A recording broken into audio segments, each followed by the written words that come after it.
সকাল হয়ে গেছে, উঠে পড়েছি। তো সকালে উঠে ভাতটা বসিয়ে দিয়েছিলাম।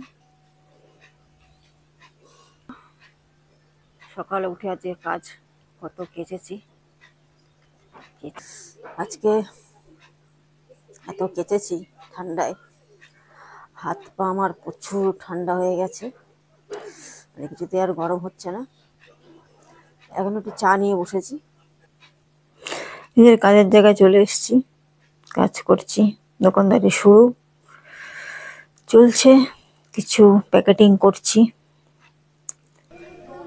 এইভাবে সারাদিনটা কেটে যায়। বাড়ি এসছি, এসে নিজের আবার বিছানা পত্র সব গোছাচ্ছি, একটু রান্না করছি।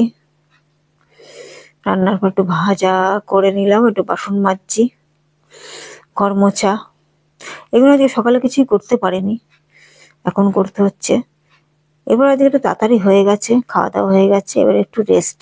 আবার বিকালে নিজের কাজের জায়গায় কাজ চলছে, দোকানদারি চলছে। রাতে বাড়ি ফিরে এসেছি, সকালে যা কেচেছিলাম সেগুলো সব পড়েছিল, সেগুলো গোছানো। রাতের খাবার তৈরি, খাবার তৈরি না করলে কি খাবো বলো। খাওয়া দাওয়া সব হয়ে গেছে, কমপ্লিট। আজকের মতন এখানেই শেষ, সবকিছু হয়ে গেছে। তবে বাসনটা মাজেনি, তো রাতে আর ভালো লাগছে না, প্রচন্ড ঠান্ডা লাগছে বাবারে। যাই হোক, গুড নাইট। আবার কালকে নতুন কিছু নিয়ে শুরু হবে। টাটা।